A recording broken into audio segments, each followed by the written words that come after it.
Hi అండి, నమస్తే. ఇవాళ రెసిపీ ఏంటి అంటే టమాటో పప్పు చూపించబోతున్నాను. చాలా సింపుల్ వేలోనే చాలా ఈజీగా ఎలా ప్రిపేర్ చేసుకోవాలో, అలానే పాతకాలం పద్ధతిలో టమాటో పప్పునైతే ప్రిపేర్ చేయబోతున్నాం. ఇంకా ఆలస్యం చేయకుండా వీడియోలోకి అయితే వెళ్ళిపోదాం పదండి. స్టవ్ ఆన్ చేసుకొని ప్యాన్ పెట్టుకొని 1 కప్పు వరకు కందిపప్పుని తీసుకోవాలి. కందిపప్పుని మంటని లో ఫ్లేమ్లో అడ్జస్ట్ చేసుకొని ఈ విధంగా డ్రై రోస్ట్ చేసుకోవాలండి. కాస్త కలర్ చేంజ్ అయిపోతే సరిపోతుంది. పాతకాలంలో కందిపప్పు వేయించుకొని ఆ తర్వాత ఉడకబెట్టుకొని ప్రిపేర్ చేసేవాళ్ళనమాట పప్పుని. కందిపప్పు వేయించిన తర్వాత వండుకుంటే చాలా టేస్ట్ అనేది బాగుంటుంది. పప్పు వేయించుకున్నాం కదా, ఇప్పుడు శుభ్రంగా ఒక 2 సార్లు వాటర్ పోసి కడిగి తీసుకోవాలి. ఆ తర్వాత ఫ్రెష్ వాటర్ అయితే యాడ్ చేసేసుకొని స్టవ్ ఆన్ చేసుకొని స్టవ్ మీద అయితే పెట్టుకొని ఉడికించుకోవాలండి. పప్పు చక్కగా కాస్త నలిగేంత వరకు ఉడికించుకుంటే సరిపోతుంది. ఇక్కడ చూస్తున్నారు కదా, పప్పు కొంచెం నలిగిన తర్వాత టమాటోలు వేసుకోవాలి. టమాటోలు పప్పులోకి ఎప్పుడైనా కొంచెం ఎక్కువ తీసుకుంటేనే టేస్ట్ బాగుంటుంది. అది కూడా కందిపప్పులోకి టమాటోలు ఎక్కువే ఉండాలండి. ఇక్కడ నేను ఒక 6 టమాటాలు అయితే తీసుకున్నాను, మీడియం సైజులో ఉన్నవి. పప్పుడికి టమాటోలు మగ్గిన తర్వాత టేస్ట్కి సరిపడా ఉప్పు అయితే వేసుకోవాలండి. ఉప్పు వేసుకున్న తర్వాత కారం అయితే వేసుకోవాలి. పప్పులోకి ఎప్పుడైనా కారం చాలా తక్కువే పడుతుంది కాబట్టి ఒక 1 టేబుల్ స్పూన్ కారం అయితే యాడ్ చేస్తున్నాను నేను.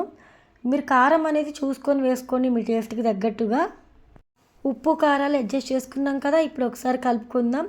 ఇలా కలుపుకున్న తర్వాత గ్రేవీకి సరిపడా వాటర్ అయితే యాడ్ చేసుకోవాలి. పప్పు మనకి ఎలా ప్రిపేర్ అవ్వాలి అనే దాన్ని బట్టి వాటర్ యాడ్ చేసుకోవాలి. మరీ చిక్కగా ఉండాలా, పప్పు అనేది కొంచెం పలచగా ఉంటే బాగుంటుందా అనేది ఒకసారి చెక్ చేసుకొని దాన్ని బట్టి మీరు వాటర్ అనేది యాడ్ చేసుకోండి.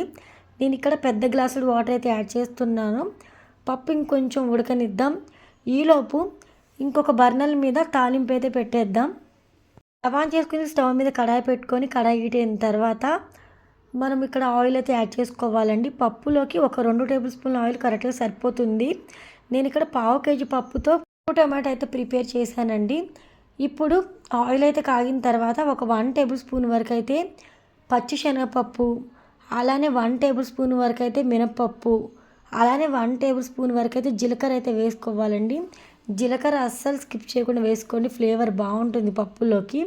నెక్స్ట్ ఇందులోకి అదే స్పూన్తో అంటే ఒక 1 టేబుల్ స్పూన్ వరకు ఆవాలు అయితే తీసుకోవాలి.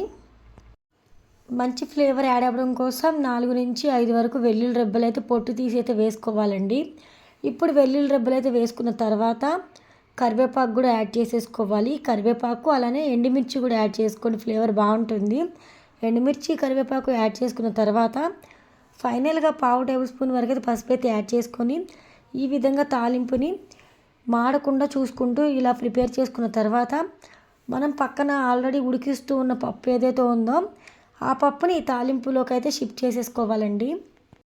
తాలింపులోకి పప్పుని అయితే షిఫ్ట్ చేసేసుకొని ఆ తర్వాత ఒకసారి మొత్తం అంతా మిక్స్ అయ్యేలాగా కలిపి మంటను లో ఫ్లేమ్లో అడ్జస్ట్ చేసుకొని మూత పెట్టేసి ఒక 3 నిమిషాల వరకు అయితే ఉడకనిచ్చారంటే ఎంతో యమ్మీగా టమాటో పప్పు అయితే ప్రిపేర్ అవుతుందండి. ఈ రెసిపీ మీకు నచ్చితే వీడియోకి అయితే లైక్ ఇవ్వండి. లైక్ ఇవ్వడం వల్ల ఈ వీడియో చాలామందికి రీచ్ అయ్యే ఛాన్స్ ఉంటుంది.